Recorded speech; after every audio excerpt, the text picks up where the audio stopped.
When did my mind tell me my life was free? I can't remember when. Suddenly, open to my world, the sounds of life pour in, and words start with the tears of reflection. How did I know that intimacy would be so widespread? Maybe it isn't just the bedroom. The places that most find me astonished are seeing into me. Her way of looking at others and her smile capture me whole. I did not know this until fornication lifted out of my gaze. Things change in role, change in motivation. All I want is a great talk, a place to sip tea together and be quiet among the cloudbursts above. Look into each other, surprised like strangers. Together we meet in places that live through us. Perhaps in our time or in another time, it is all there to be discovered. Nothing is missing. Nothing is restored. I see so much more. Things change in role, change in motivation. All I want is a great talk, a place to sip tea together and be quiet among the cloudbursts above. Look into each other, surprised like strangers. Together we meet in places that live through us. Perhaps in our time or in another time, it is all there to be discovered. Nothing is missing. Nothing is restored. I see so much more. Welcome. I appreciate you being here with me to close out the year 2020. You're probably saying to yourself, this is the year that stood out, the year that was different than any other year of your lifetime. It was a year of resilience. It was a year of surprise. The year asked for strength. And for me, this was the year of breathing mindfully. The year of breathing mindfully. How does one hold the disruptive changes that emerged in 2020? How do we live a life with all this suffering, with this negativity that has come upon us with COVID-19 and the political process and some of the tragedies that have emerged worldwide, the socioeconomic divide that continues to strengthen, the ecological divide that continues to worsen, and the spiritual divide that continues to lead to more and more individuals taking their own life, more than those that are dying at the hands of another. When I step back and I look at this moment from the balcony, all I see are defining features of leadership. Because as we stand present to what's really going on, as the detached witness, we confront our blind spot. It's always easy to editorialize. It's easy to spin. Positive thinking is so rampant. It's so rampant. We must think positive. Let's find the myth, the silver lining in all of this. There must be some good reason for all this. But what we're faced with is a more directness, a reliance on ourself to be fluid more and more in current reality. And you know, it's not as simple as it used to be because things are moving fast. And there's so much editorial out there There's so many claims about what is real, what is true, that you cannot know the path until you walk. You have to put your faith into that walk forward. Pay attention. And as things emerge, you listen. And you listen generatively as you walk. This is the path of the resilient one. We all have this. We all know innately in ourselves how to show up. As things emerge, we have something in us. When the difficulties come, when the challenges come, we find ourselves astonished, almost meeting the stranger in ourselves that we never quite met until the moment when we chose to show up. And it doesn't require a crisis to be that way, but it is something that is presenting itself right now. And therefore, it's recognized, and we see it in ourselves, and we see it in others.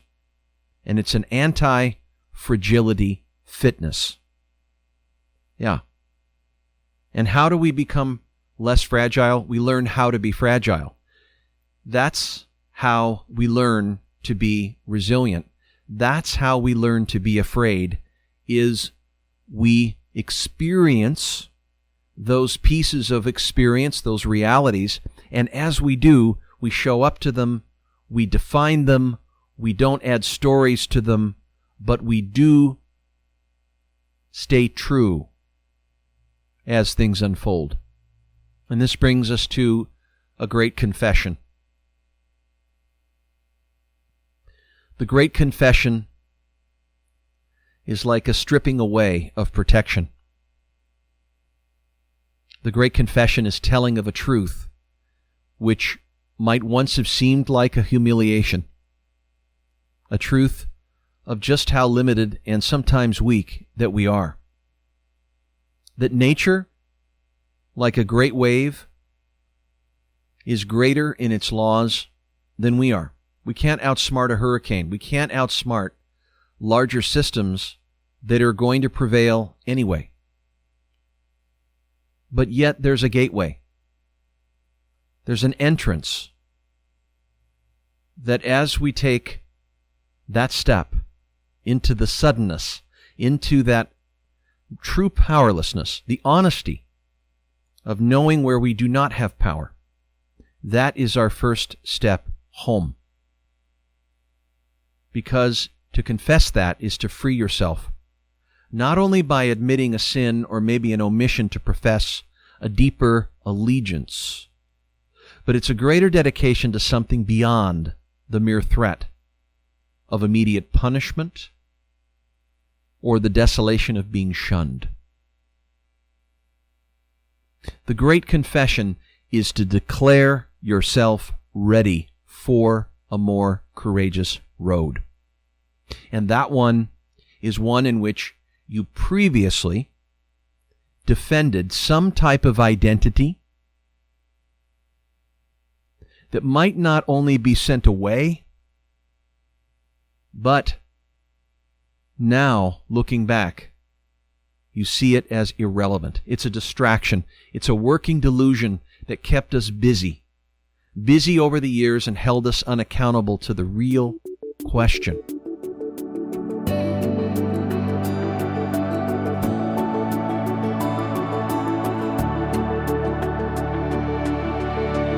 There is no possibility of a lighted perfection in this life.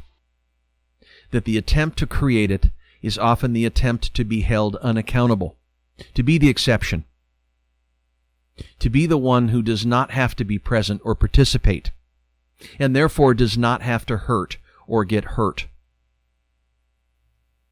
Because to cast no shadow on others is to vacate that physical consequence of our appearance in the world. Shadow is a beautiful inverse confirmation of our incarnation. We long for connection. We love and seek to belong. But so often we're ruled by the approval. Yes, the social self, the quality of being credible, being acceptable to others. And so our appearance becomes fake. We project ourselves like a costume party in the attempt to belong, to offset our shame.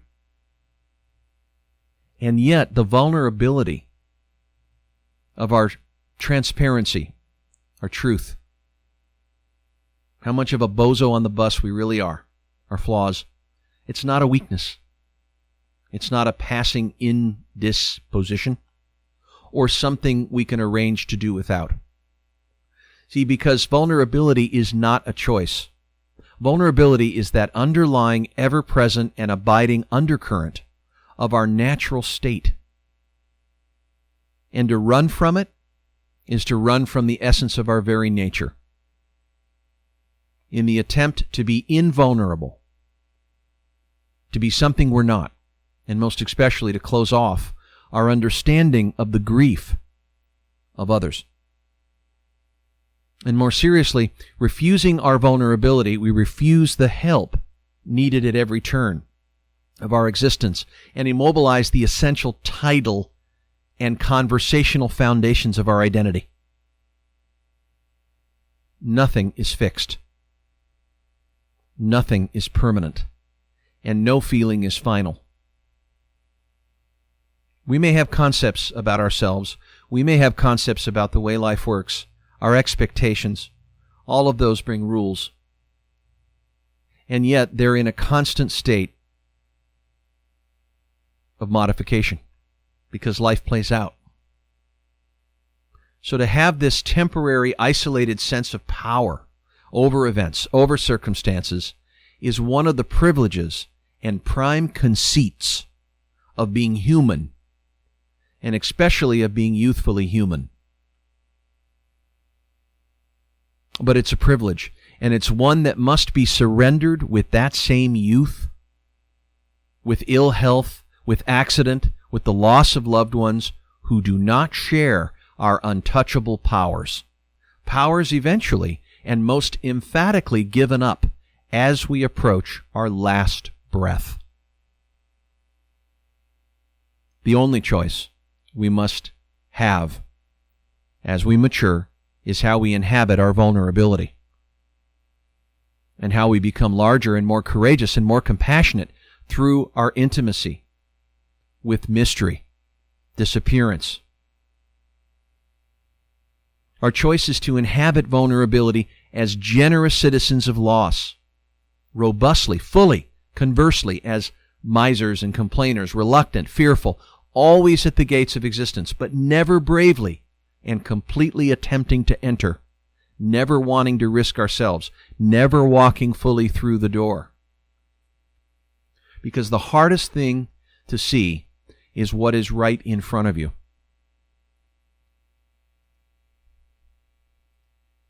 Our inexperience finds us blind because we look for the confirmations. We look around us, and all we see is what our slides project on the wall. When we're unaware, when we're not observing how we see, we forget. We sleepwalk. And then we miss our chances. We miss our opportunities that lie right before us. And then one day we wake up, and all the truth passes through 3 stages. First, we ridicule it.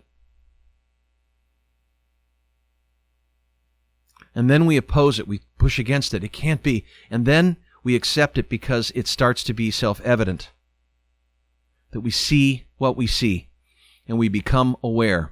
And this is the greatest source of intelligence. It's the beginning of accessing our open mind.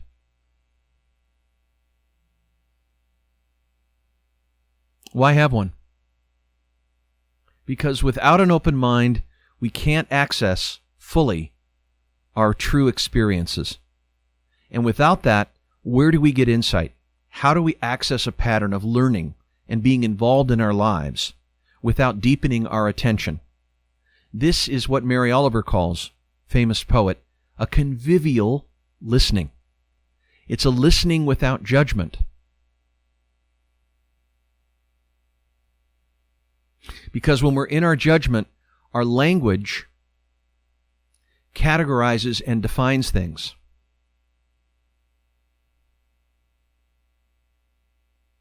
But when we change the way we see, we change the dominant narrative, the story from which we see. And what we see changes. This isn't human potential. It is the opportunity to attend, to participate in the wilderness of life, the adventure, in whatever form it comes in, it is to show up. And that is the essence of leadership. And when we access this place of directness with our experience, the vulnerability, the confession that we are powerless, something new is born into us. We reactivate our well-being. And we can reactivate it not only in us, but what we don't see is how it reactivates in the world too.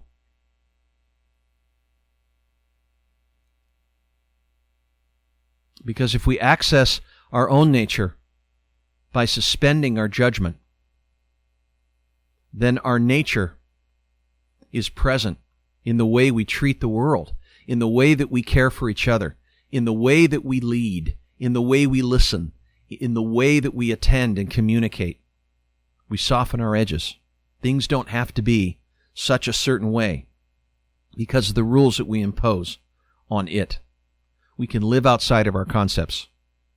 And that begins with a certain grounding to put under our foot in the time of uncertainty and chaos. It's the capacity to feel our own agency with this inner knowing that one can still show up and be present in the fullest sense of possibility and be able to do something creative with what emerges. Because life is in the business of creating life, and that's priceless at this time. In knowing that the universe behind it all, what if it's friendly? How do we trust it? And if I assume that it's not, what type of self do I form in defense of it? It's about efficiency, right? We got to run everything through fast speed, getting things done. We praise reward in our systems of achievement, the fast quality. Who's the fastest? Accelerate this.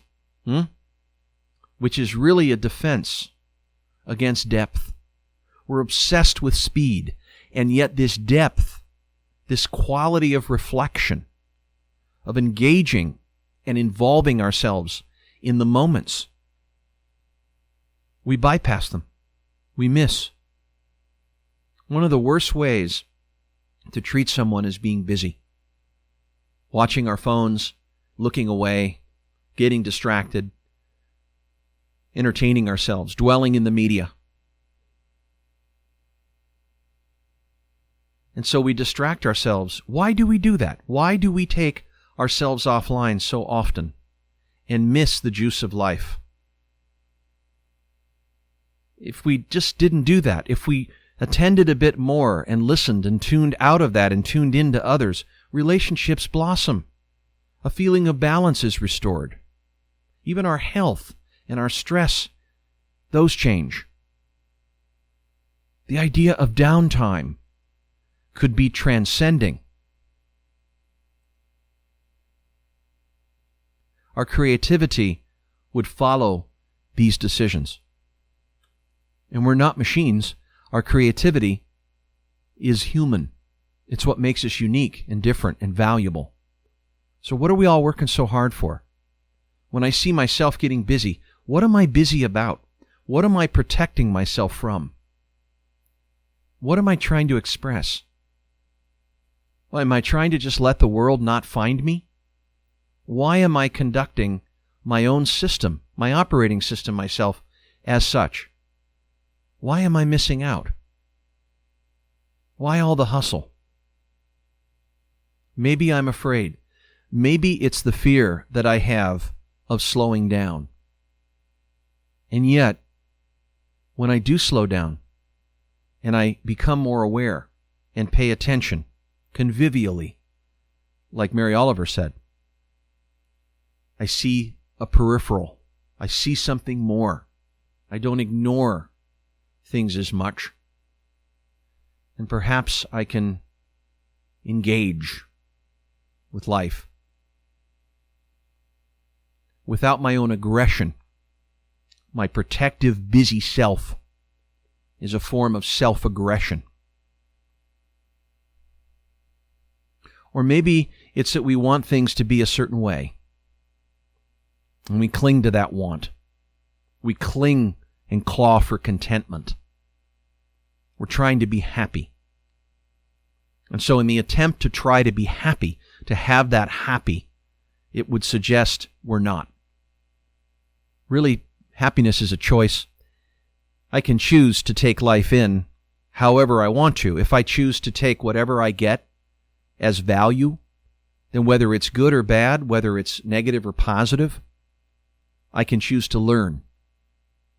And that's a stance that I can take and you can take to be happy anyway. But I don't think that's the goal. That's not the goal. That's the booby prize of something else.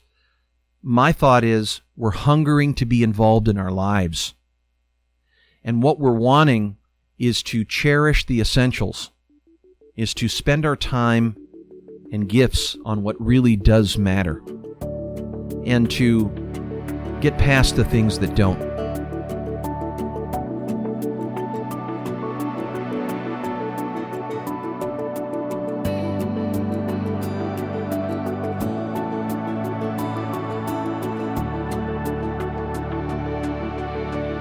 Now, there is negativity all around us.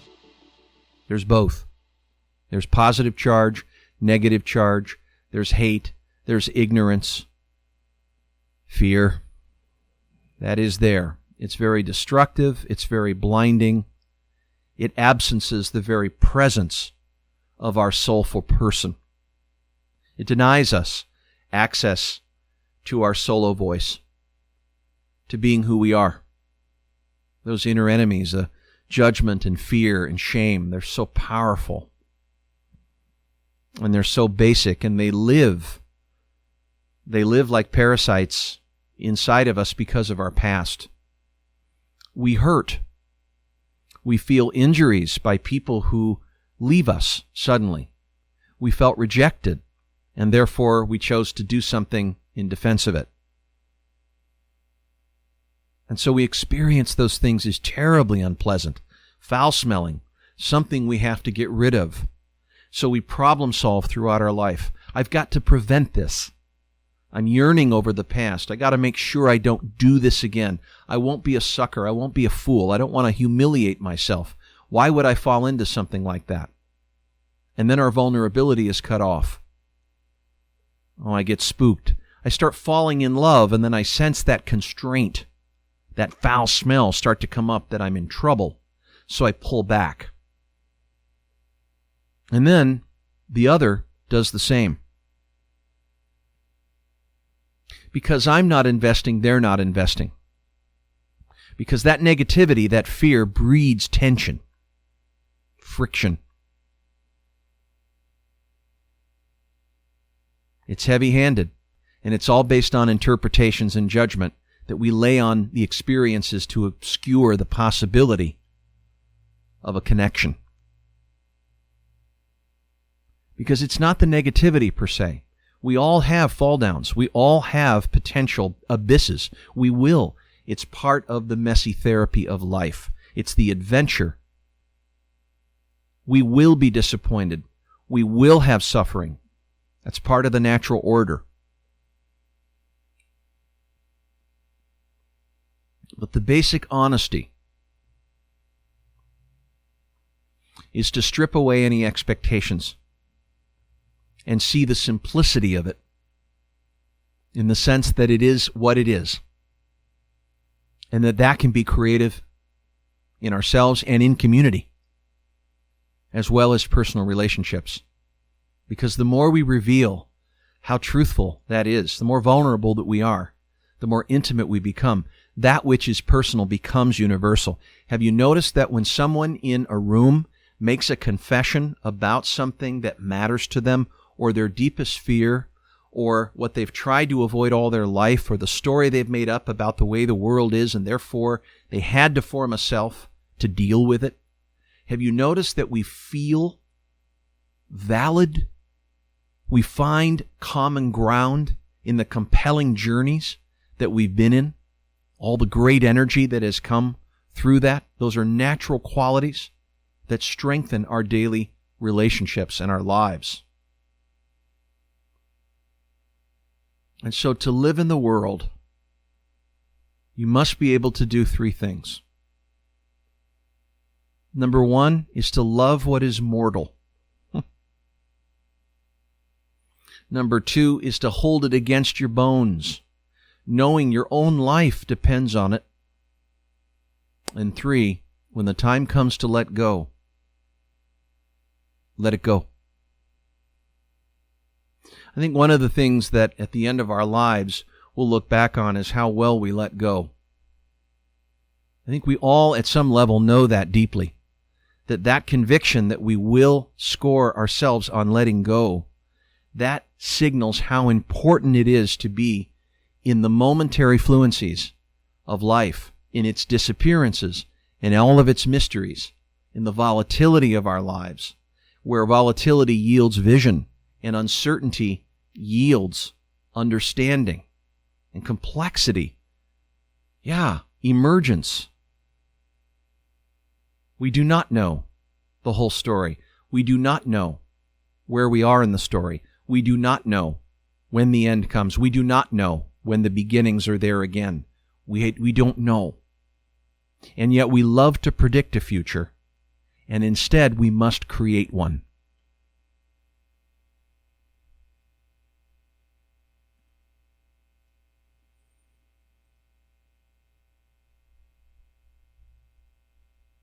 We will ask ourselves, did you get what you wanted from this life? And what did you want? And did you call yourself beloved?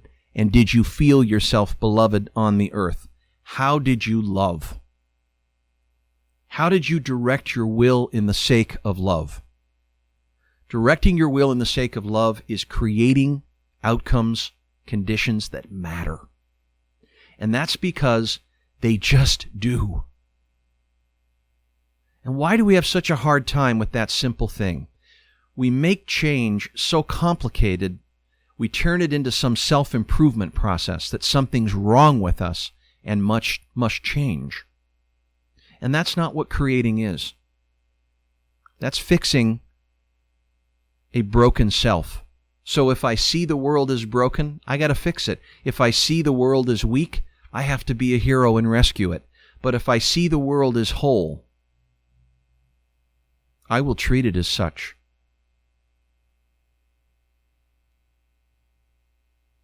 Is there a purpose? Perhaps. Perhaps the purpose of life is to live it. Maybe, perhaps, it's to grow wisdom. And maybe it's to live in love as loving beings. I often think that the true love, the love to direct our will towards, is a want that we want. It's not a need. It is receptive, yes, but that's not all of it. It is a generative love from which creations come. You have children. Why did you make your children? Why do you parent your children? Because you love them. Must we justify what we love? You can't. You cannot manufacture what's in your heart.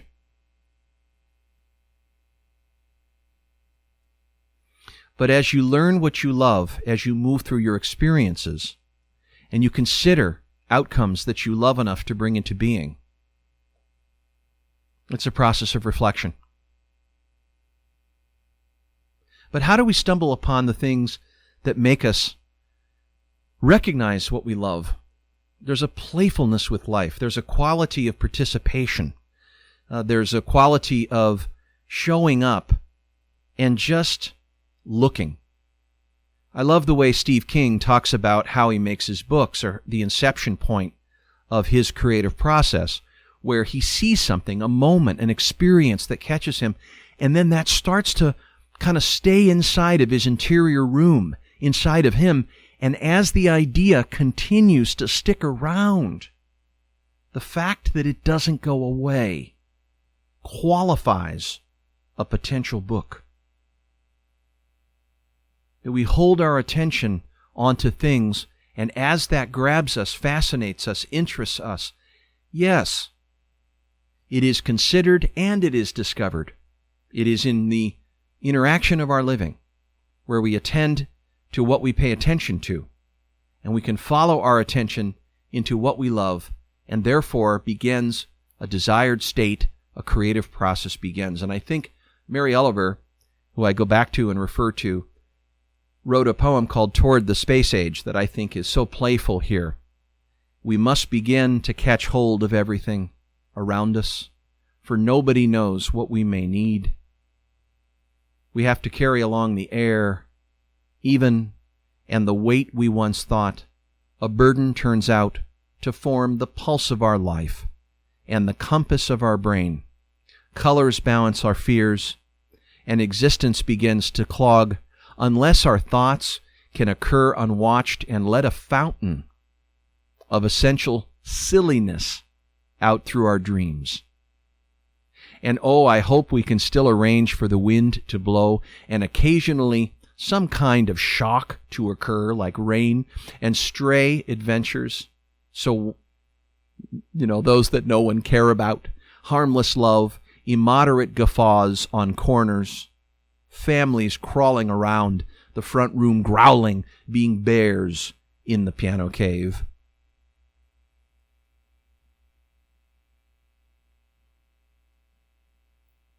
Something in us is always kept juvenile. To see the world with fresh eyes, to rekindle the spirit of our youth, we must strip away the memory, the knowledge. We must empty our cup to make us fillable, to empty ourselves, to let the world find us again, to open our eyes long closed, to see far off, but to allow the world to see us. What are we chasing? There's a great quote from a book that I heard a surfer wrote about this, called All Our Waves Are Water. Stumbling toward enlightenment and the perfect ride. Stumbling toward enlightenment and the perfect ride. All our waves are water, stumbling toward enlightenment and the perfect ride. I love that line. Stumbling toward enlightenment and the perfect ride. And then he goes on to write, beyond the breakers, the chop is absurd. The waves are awful, at least in terms of this wave-sliding game Hawaiians dubbed a sport of kings. But the longboard foam canoe that it is will pick up any hint of push. So I turn, I paddle, and drop down the muddled face. A quick burst, 10 yards if I'm lucky. I'm nearly pitched. But success or failure is not the point here. And as I paddle back, this odd ritual, this grown man chasing fleeting bursts of salt water purely for fun, starts again to work. Senses move from fuzzy to high definition. Brain and lungs and heart begin to tingle. And with each silly surge, I am lighter, a boy chasing fireflies instead of a father chasing to-dos. I am lighter, a boy chasing fireflies instead of a father chasing to-dos.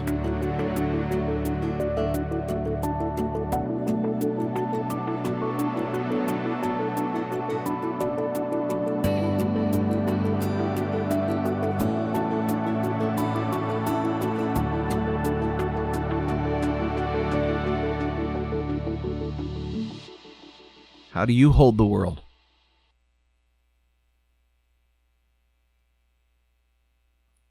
How do you hold the world? Like a container, we hold others, we hold the world, we hold ourselves. Do we hold us in love or in contempt? How do you hold the world?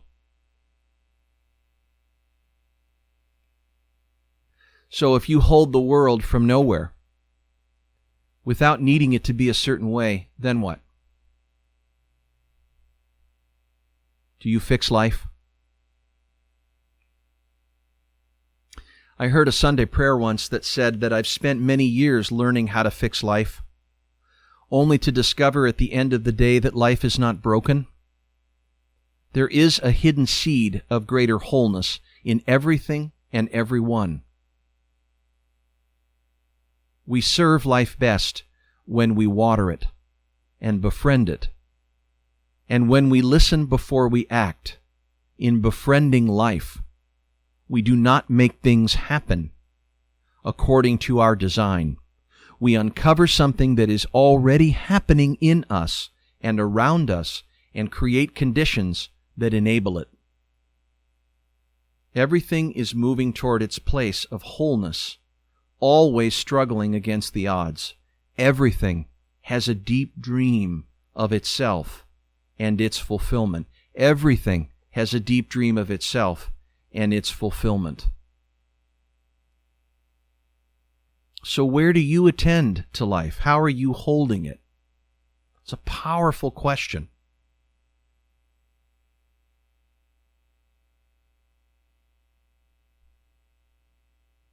And even in the darkest moments, when we try to make sense of overwhelming events, we tend to go through different stages, like a superficial simplicity, and then confused complexity. And then hopefully we reach a profound sense of simplicity with humility. We can manage to get still in the eye of the storm, to connect with what is really happening.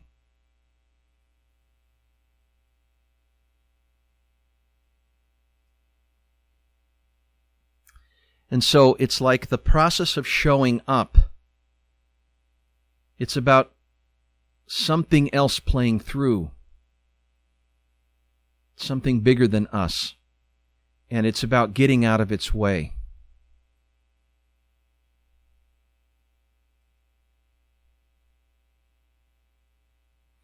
Maria Rilke, the poet in Book of Hours, Love Poems to God, wrote, "She who reconciles the ill-matched threads of her life and weaves them gratefully into a single cloth, it's she who drives the loudmouths from the hall and clears it for a different celebration, where the one guest is you.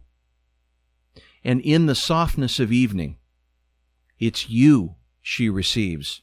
You are the partner of her loneliness, the unspeaking center of her monologues. With each disclosure, you encompass more, and she stretches beyond what limits her to hold you." It was Yeats who said, "We can make our minds so like still water that beings gather about us that they may see, it may be, their own images, and so live for a moment with a clearer, perhaps even with a fiercer life, because of our quiet."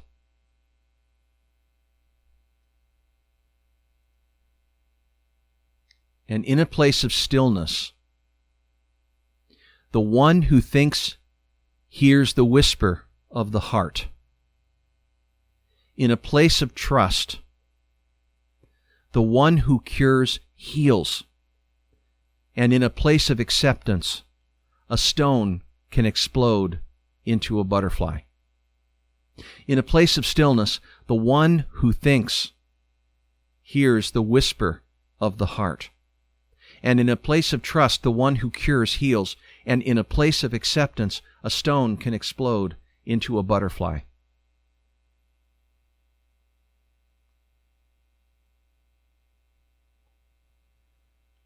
We can treat each other as a legitimate other.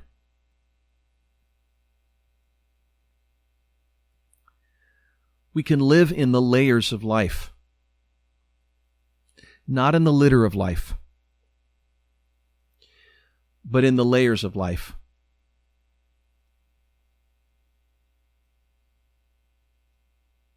We walk through many lives. We die and then we live, and then we die again and then we live. And things that exhaust themselves move on, and things that are still indistinct become born through us. And the rhythm of life between birth, death, and continuity are inevitably in a pattern, a certain order. And to participate in the embodiment of that pattern is learning. It is to show up. So we must live life in the layers as the participant, not the consumer. And I'd like to highlight this in a poem by Stanley Kunitz called The Layers. He says, I have walked through many lives, some of them my own, and I am not who I was. Though some principle of being abides, from which I struggle not to stray. When I look behind, as I am compelled to look before, I can gather strength to proceed on my journey. I see the milestones dwindling toward the horizon and the slow fires trailing from the abandoned campsites, over which scavenger angels wheel on heavy wings. Oh, I have made myself a tribe out of my true affections, and my tribe is scattered. How shall the heart be reconciled to its feast of losses? In a rising wind, the manic dust of my friends, those who fell along the way, bitterly stings my face. And yet I turn and I turn, exulting somewhat, with my will intact to go wherever I need to go. And every stone on the road, precious to me in my darkest night, when the moon was covered and I roamed through wreckage, a nimbus-clouded voice directed me, live in the layers, not on the litter. Though I lack the art to decipher it, no doubt the next chapter in my book of transformations is already written. I am not done with my changes. I am not done with my changes. We all have so much music that is consistently given to us. The music of life, the sounds of life that are playing out. Every experience, every object, everything is relevant as a participant. So as we show up, as we suspend our judgment, as we see things from the heart that we are, from the spiritual heart, and attend in compassion, and treating others as legitimate others, we find the goodness in ourselves that is ready to expand.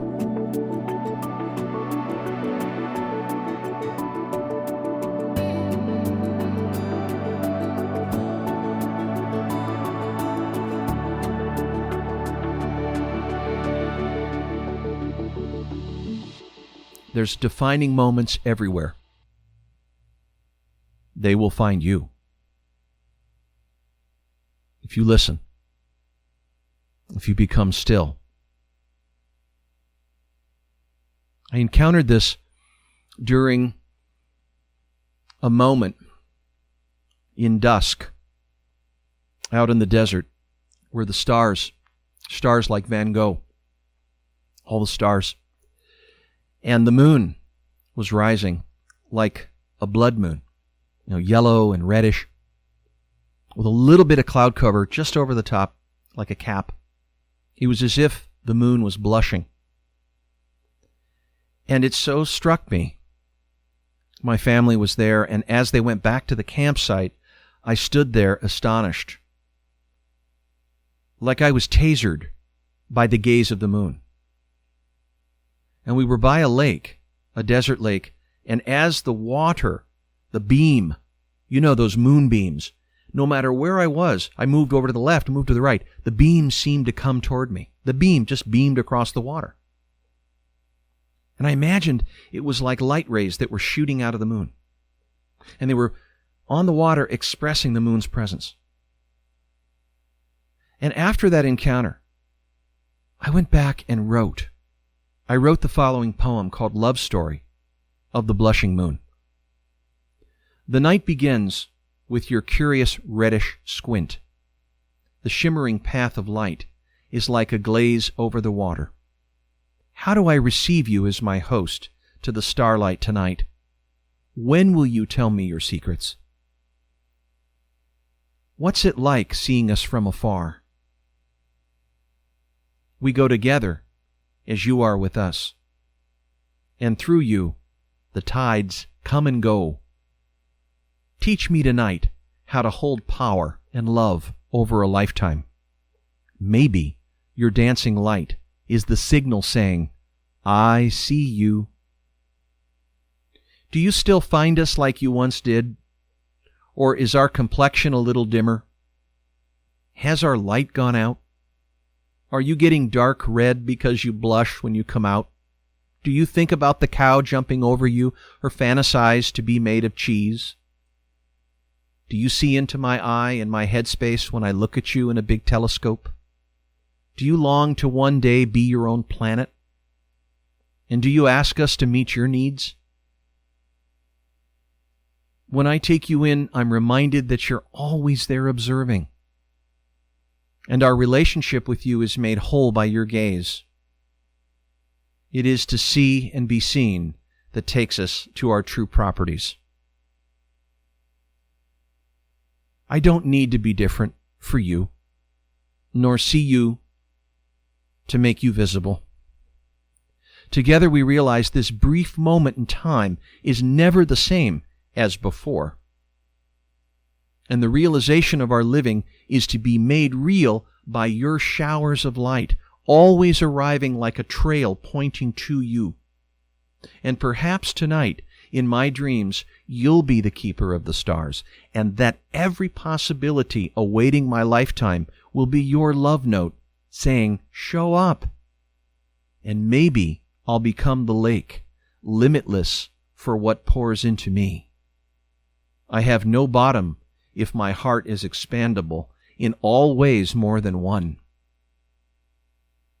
And when I awaken, it'll be as if the timeless made a great wave through you, and a revelation of what is essential again, and so sweet the taste of your invisible hand. I watch as the witness detached once again, ready for anything, expecting nothing. To this I flow, and to you I speak. And from this I remember to walk the procession of a shimmering shower back to the originality of this and every experience. You orient the senior like junior is open to the outcome, not attached. Being changed is your teaching tonight. And I give everything up for all that is organizing through our moment of standing together as you rise high in the sky, looking over like the love of a good shepherd, making me and the world real with your presence. I rise with you. I release you from your name, and I meet you where nothing is thought. Only then will we release what is emerging between. And from this, everything is coming our way. Yes, everything is going to be real here. Will you die when we go? Or will you put us to sleep the last time? Perhaps I'll let the stars, let that be their pattern to move wherever I go.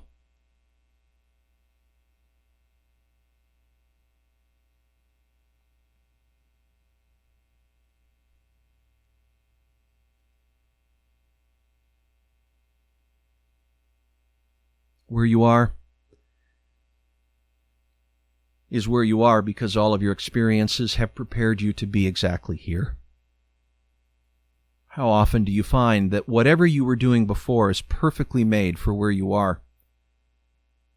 And yet everything the future needs is being given to you, that this moment is just the moment. But there is no going back. That the past is the past and it stays there. And there is no going back. No. There is no going back. Less and less you are that possibility that you were, more and more you have become those lives and deaths that have belonged to you. You have become a sort of grave, containing much that was, and is no more in time, beloved then, now, and always. And so you have become a sort of tree, standing over a grave. And now more than ever, you can be generous toward each day that comes young to disappear forever, and yet remain unaging in the mind. Every day, you have less reason not to give yourself away.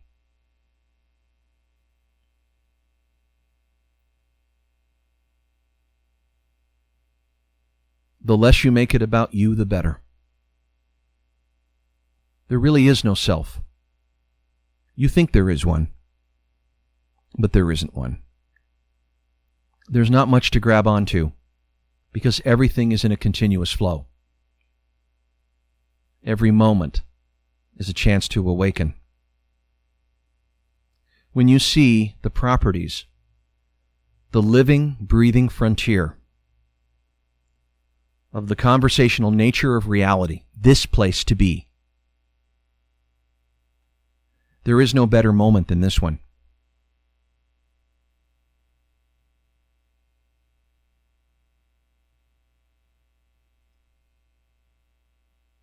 But we must look carefully. Pay attention. Roger Keyes wrote a beautiful poem called Hokusai Says about the great wave in Japan. And as Mount Fuji in the stillness looked upon the boats, some being crushed by the wave and others liberated, it helped us see and appreciate nature and us. And that the nature of things is our nature.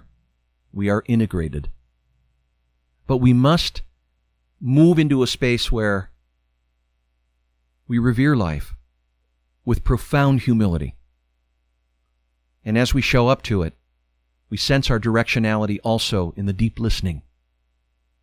Because Hokusai says, look carefully. He says, pay attention, notice. He says, keep looking, stay curious. Hokusai says there is no end to seeing. He says, look forward to getting old. He says, keep changing. You just get more who you really are. He says, get stuck, accept it, repeat. Repeat yourself as long as it is interesting. He says, keep doing what you love. He says, keep praying. He says, every one of us is a child. Every one of us is ancient. Every one of us has a body. He says every one of us is frightened. He says every one of us has to find a way to live with fear. He says everything is alive. Shells, buildings, people, fish, mountains, trees, wood is alive. Water is alive. Everything has its own life. Everything lives inside us. He says live with the world inside you. He says it doesn't matter if you draw, write books, or catch fish, or if you saw wood. It doesn't matter if you sit at home and stare at the ants on your veranda, or the shadows of the trees and grasses in your garden. It matters that you care. It matters that you feel. It matters that you notice. It matters that life lives through you.